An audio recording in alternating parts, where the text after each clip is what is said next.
A Skeptic's Path to Enlightenment is a nonprofit organization supported entirely by donations that keep all our content free and ad-free. To support us now, visit our website at skepticspath.org. We accept cash, credit, Bitcoin, and other cryptocurrencies, and your donations are tax deductible in the US.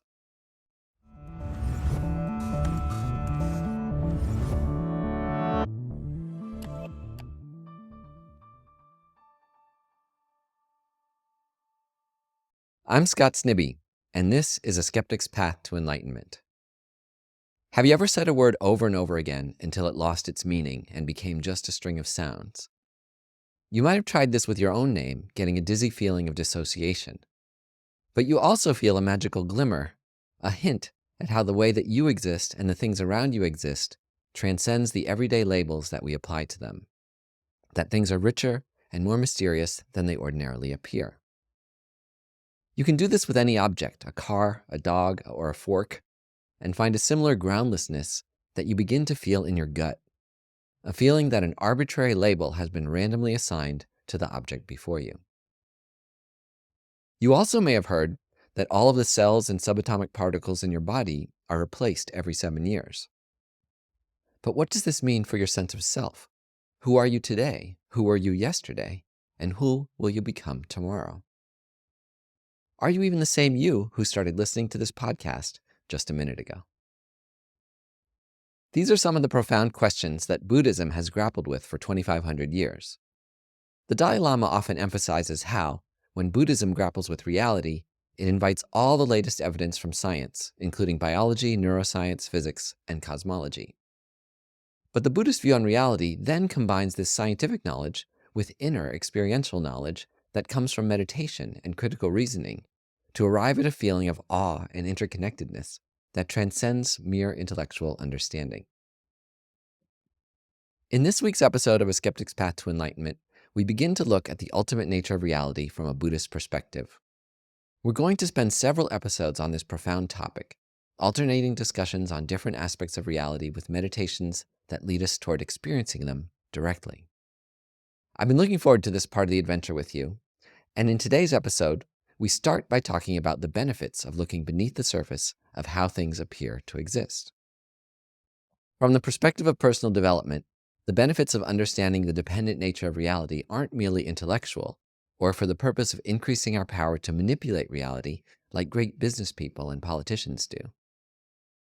But with the right motivation, it's said that as we come to better understand how things truly exist, we also become intrinsically happier and of greater benefit to other beings and to the world around us. This idea that understanding reality brings us closer to happiness is fundamental to the Buddhist point of view. Buddhist philosophy says that all our mental pain and suffering comes from seeing reality other than it is, or wishing reality to be other than it is, both our inner and our outer realities. We experienced this in earlier episodes when we meditated on disturbing states of mind like attachment and anger, which rely upon the distorted, inaccurate view that I am more important than everyone else in the universe, even just by a little bit. We countered these self-centered feelings with meditations on love and compassion and equanimity. We can also become misaligned with reality when we cling to impermanent phenomena as if they won't ever change. As an antidote to such clinging, we meditated on impermanence to realize that the objects and relationships around us are not as solid and unchangeable as they seem. The most advanced view of reality in Buddhism is called emptiness and explores how things exist at their deepest level, including objects, living beings, minds, and even ideas. Emptiness is an active process, not a static concept.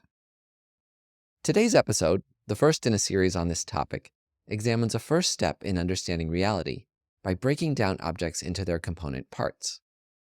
We do this not merely out of intellectual curiosity, but to question whether the solid, separate way we habitually see an object is the truest, deepest way that it exists.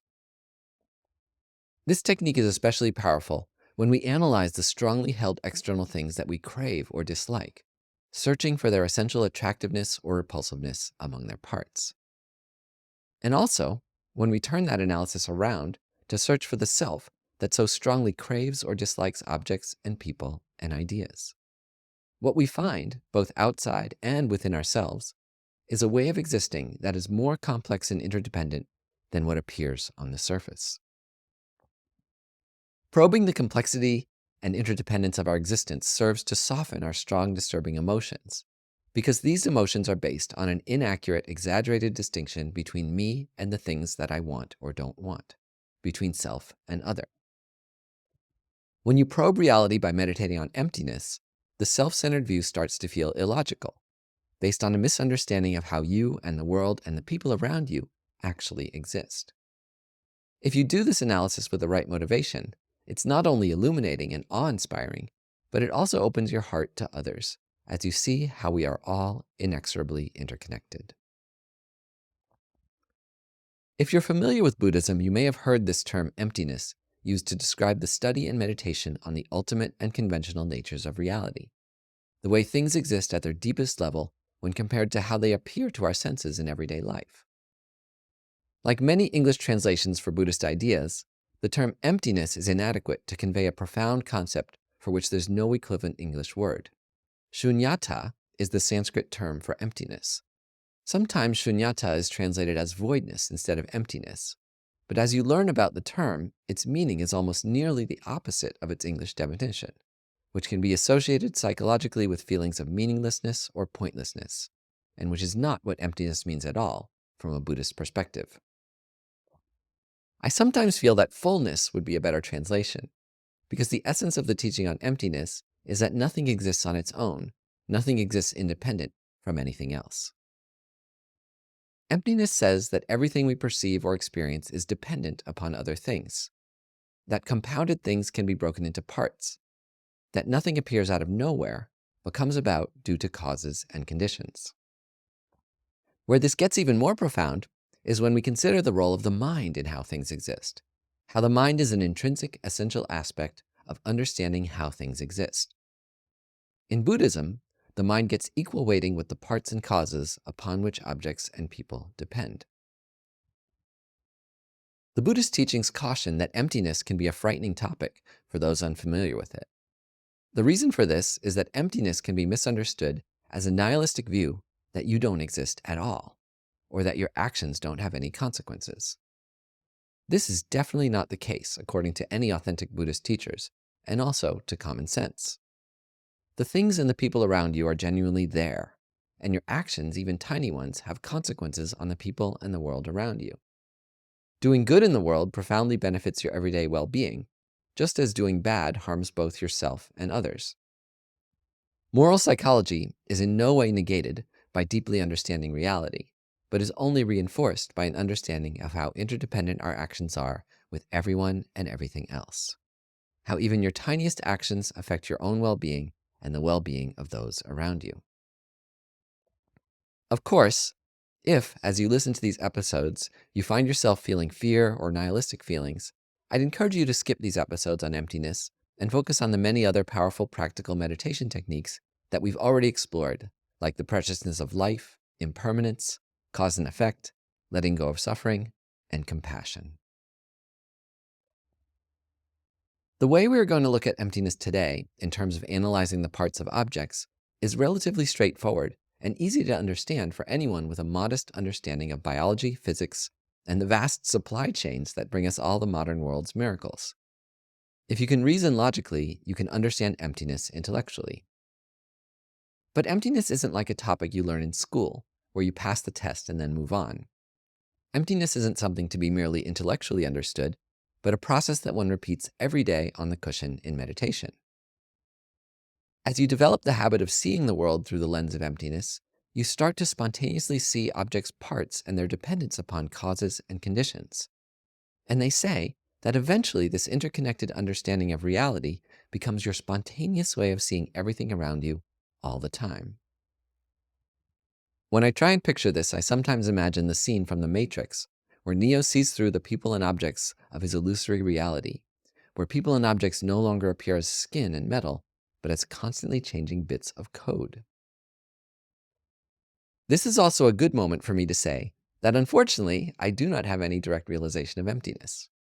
There are living beings that do have this realization, great meditation teachers and spiritual leaders like His Holiness the Dalai Lama. And you can seek out videos of these masters teaching on this topic for a far more expert account. There are also some fantastic books on the topic that we list at the end of the podcast and on our website at skepticspath.org. The main benefit of listening to me talk about emptiness is if you're at a similar level as an enthusiastic student of meditation. Or if you're new to the idea of emptiness and you'd like an approachable friend who you can begin exploring this topic with. If you're an expert in this type of meditation already and you're still listening, please send me any tips for improving my understanding of this topic. We start exploring emptiness by looking at how external phenomena exist. Everything from objects to our environment to the universe. Everything except ourselves and all other living beings, objects that have minds, which we'll look at in a separate episode. One of the most straightforward ways of understanding emptiness is through the view of dependent origination. This is a deep topic, and there are many ways to explain it. But we're going to use one of the simpler formulations that's useful in day-to-day life, that requires no belief in metaphysical phenomena beyond what science currently understands, and that's also easy to meditate on. I've studied this topic several times with different teachers, and one of the most productive was a course given by Venerable Sangye Kadro, who's also known by Kathleen McDonald, 12 years ago in San Francisco. The way she taught emptiness involves breaking down our moment-to-moment experience of an object into elements of parts, causes, and mind. Emptiness depends on an object that we analyze in order to observe its emptiness. Emptiness is not something that stands apart from objects or apart from the minds observing those objects. It's slightly early to mention this, but this also means that emptiness itself is empty. Typically, you choose a particular object when you analyze or meditate on emptiness. Historically, teachers often chose an object that's right in front of them, that was common to their audience. A cup is a typical example, or a rosary or mala, which every Buddhist practitioner would have on hand. The teacher would point out the parts of these objects like the handle, the clay, the beads, and break them down. Given our modern audience, however, I like the idea of a more modern object to examine, one that you mostly have in your hand or your pocket right now, and also an object that you have strong attachment to, your smartphone. The first of this three-part analysis on the emptiness of an object is how it can be broken down into parts. Whether it's an Apple, Samsung, or Google phone, it's typically made up of the same kind of parts. Before breaking down this object, though, consider how our phone appears to us conventionally. Conventional reality is the reality that appears to us in everyday life, where objects appear separate from one another as they seem to exist in the moment without considering their origins, their parts, or the minds perceiving them.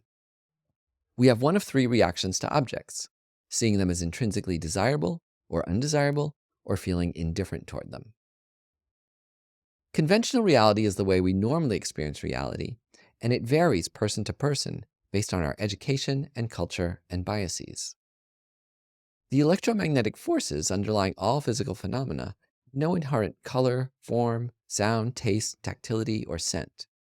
These sensory experiences are psychological phenomena that create the attractive illusions within our minds of the color red, middle C, the taste of honey, or the touch and scent of our lover's skin.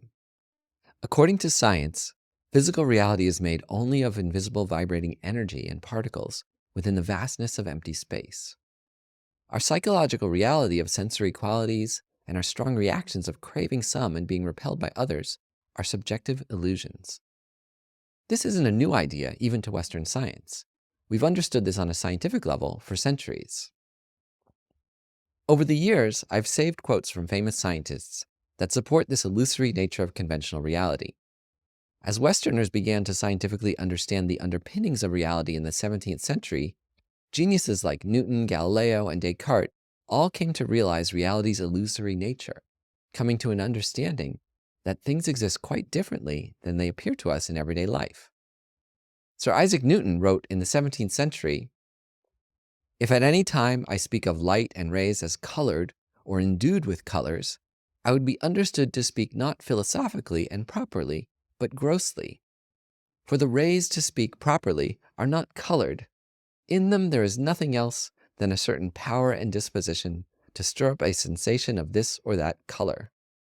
For a sound in a bell or musical string, or other sounding body is nothing but a trembling motion, and in the air nothing but that motion propagated from the object, and in the sensorium 'tis a sense of that motion under the form of sound, so colors in the object are nothing but a disposition to reflect this or that sort of rays more copiously than the rest. In the rays, they are nothing but their dispositions to propagate this or that motion into the sensorium, and in the sensorium, they are sensations of those motions under the forms of colors. Sometimes I wish scientists still wrote with Newton's elaborate, passionate flourishes that bring these abstract concepts vividly to life through poetic language. However, even in the 17th century, scientists were also able to write succinctly, like Galileo Galilei, who said, "I think that tastes, odors, colors, and so on reside in consciousness. Hence, if the living creature were removed, all these qualities would be annihilated." René Descartes is considered the first among Western philosophers to emphasize the use of reason in the development of science.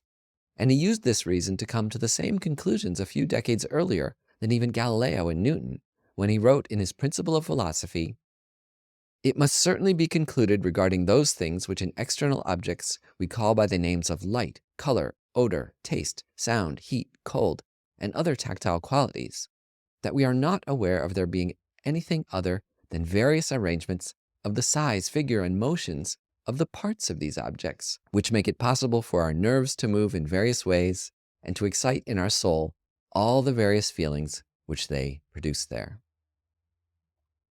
Despite our civilization being built upon these profound thinkers' discoveries, I think most of us have forgotten this baseline principle of the natural world, that our internal experiences of our sense perceptions are wholly psychological phenomena and not external objective qualities of objects themselves.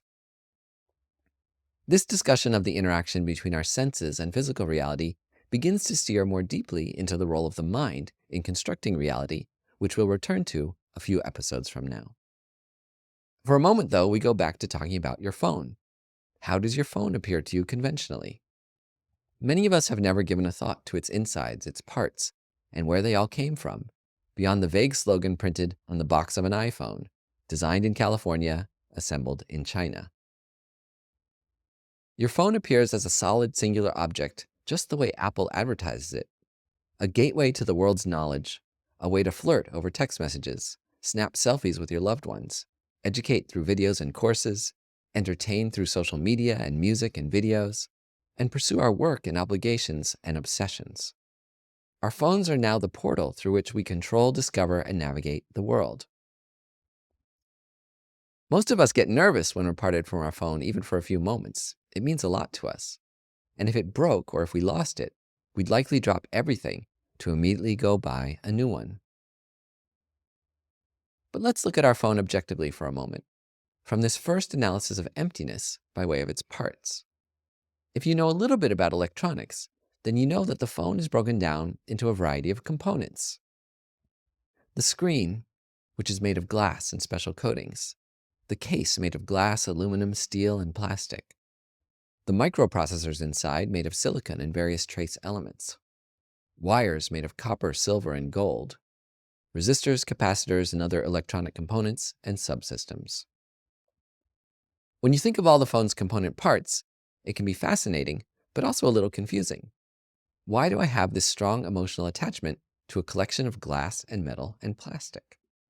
The analysis I'm describing isn't something you do just once, but it's the outline of a meditation you can do whenever you see an object, particularly with objects to which you hold a strong attachment. And your analysis doesn't stop at these components, but continues to whatever depth you're able to go based on your knowledge of the natural world. I found a great video online, actually, that breaks down all the elements that go into an iPhone that you can find on the website for this episode. The most astonishing thing I learned from this video is that 70 of the 88 naturally occurring elements in the periodic table are in your phone. Almost every element that exists in the universe has been organized, concentrated, and put to productive use in this small object that each of us carries around all day. Your phone is like a little science museum in your pocket, a nearly complete periodic table of the universe's elements. Indium, tin, and oxygen coat the touchscreen display. The processor is mainly made of silicon, but also includes phosphorus, antimony, arsenic, boron, indium, and gallium. The screen is made of a special glass composed of silicon dioxide, aluminum, magnesium, sodium, and potassium. Gold, silver, and copper are the metals that make all the electrical connections inside that electrons zip along, encoding all our data. Tantalum fills the capacitors that regulate energy flow. The rare earth metals yttrium, europium, terbium, and gadolinium have almost magical magnetic and conductive abilities that are used to form the colorful pixels of a phone's screen. The battery is made of lithium, cobalt, and nickel. Praseodymium and neodymium are used on the phone's tiny but powerful speakers that create the illusory vibration of air that your ears perceive as sound. And they also create the vibrations in your pocket from motors that spin when something new and exciting arrives with an alert. The point of this analysis is to go as far as your mind can take you. In the 20th century, we learned that elements can be broken down further into their subatomic components. If you know a little about particle physics, you can recall that atoms are made of a nucleus containing protons and neutrons with electrons that spin around it. The vast majority of an atom is empty space. A hydrogen atom is about 99.999999999999996% empty space. That means that if a hydrogen atom were the size of the Earth, the proton at its center would be about the size of a football stadium. In our lifetimes, we've discovered that these subatomic particles are made up of even smaller particles, with cute names like muons, neutrinos, leptons, bosons, and quarks. And who knows what we'll discover in the future. You may have a headache right now from thinking about this, or feel awed by this combined wonder of the universe and human ingenuity. But that's how you break down an object's parts, which is the first step in meditating on the dependent origination of an object. It's a little easier to break down one of the classic objects that monks and nuns use for meditating on emptiness, like a cup, where you only need to think about the handle, the clay, the glaze. Or a table, where you reflect on the top, its legs, the tree it was cut from, the oils used to finish its surface. But these days, most of us are more familiar with our phone than even a cup or a table. So I think it's meaningful to think about this strong object of our attachment. If you do this analysis enough, you may start to see your phone all the time in this dual way, as both the illusory whole and also its millions of parts comprised of nearly every element in the universe. Breaking down objects into their parts is only the first step of the three-part analysis that shows objects to be dependent not only on parts, but also upon the causes and conditions that bring them together and on the minds that perceive them. Next week, we'll go through a guided meditation on breaking down objects into their parts like this, the first step of an emptiness meditation. And then in the following 2 weeks, we'll do a discussion and meditation on analyzing the causes and conditions that bring an object's parts together. But even before next week's meditation on breaking down objects into their parts, as you go through life this week, see if you can't get a head start by trying to mentally take apart objects as you encounter them. You could examine all the parts of a bicycle as you're going for a ride, or your car, or a train, or a bus. Think about all the parts that make up your apartment or home. Or think about all the parts that go into a meal, the different foods and spices and oils, and how they break into subparts of cells and molecules. Ultimately, how food is composed mostly of carbon, oxygen, nitrogen, hydrogen, spiced with bits of phosphorus, sodium, chloride, sulfur, and calcium. Hopefully this introduction to the topic of emptiness, of how objects exist from the Buddhist point of view, has left you feeling full and not empty, full of the rich changing nature of objects and phenomena. Breaking down objects into parts like this in no way denies the reality of their existence, which is an important refrain to repeat again and again. Reality is not an illusion, but illusory. Conventional reality, reality as we see it, does exist. But it's illusory in that when we examine our perceived reality with scientific knowledge and analytical thought, this conventional way of existing proves to be inaccurate. The way things appear to us is, in fact, not as rich and complex and interdependent as things really exist. Even as we come to understand things as more subtle and interdependent than they seem, we need to always remind ourselves that people and objects do exist. People and objects accomplish actions and serve functions. Our phone functions and conventionally brings us pleasure and pain. Our actions, even the tiniest ones, have consequences on the world and on others, and mental consequences in shaping our own minds. This analysis by parts is wholly logical. Yet when you break objects and people down like this, there can be an emotional effect as well. It's harder to feel strong attachment or aversion to the few grams of lithium, silicon, aluminum, and tantalum in our phones, or to the cloud of protons and electrons that make up our partner. Yet that's what these things that cause us so much excitement and grief and addiction boil down to. Our mind projecting desirability or disgust onto a cloud of particles. But meditation on emptiness isn't in itself virtuous. It doesn't necessarily have a beneficial result. You can analyze reality in a clinical or intellectual or even a malicious way, seeking to understand reality better so that you could manipulate it to your own selfish purposes or even to harm others. So as a closing note, it's important from this Mahayana Buddhist perspective to color your analysis and reflection on the nature of existence with a wish to become your best self and to create a better world, and not to pursue knowledge of the nature of reality out of mere intellectual curiosity, to seek personal gain or power, or with the worst motivation of harming others. This may sound silly at first, but this idea of abusing our intellectual knowledge for selfish gain or even harm is not at all theoretical. We need go back no further than some of the first people that investigated reality down to the subatomic level, who used that knowledge to construct the first nuclear weapons. In the coming weeks, we'll share guided meditations on dependent origination of both objects and the self that color the meditation with a positive motivation to be of benefit to both ourselves and others, to create the causes of happiness through more deeply understanding reality, and to be a force for good in the world. If you're interested in reading more about emptiness as we go through this series of episodes, we recommend a book called Insight into Emptiness by Khensur Jampa Tengchok. The book is a clear modern introduction to emptiness by a master of Tibetan Buddhism. You can find a link to the book on our website at skepticspath.org. There, you can also find links to our social media accounts, where we go by the name Skeptics Path on Instagram, Facebook, Twitter, and LinkedIn, and where we share information on past and upcoming episodes and events. You're also invited to join our private meditation discussion group through the link on our website. Thanks as always to Stephen Butler, my partner and producer of A Skeptic's Path to Enlightenment, who not only produces this episode, but has helped structure the content to be true to its original sources and accessible to a modern audience. If you enjoyed this episode, please consider making a donation to our podcast. A Skeptic's Path to Enlightenment is a nonprofit organization supported entirely by donations that keep all our content free and ad-free. To support us now, visit our website at skepticspath.org. We accept cash, credit, Bitcoin, and other cryptocurrencies, and your donations are tax-deductible in the US. Thanks for listening, and have a wonderful day.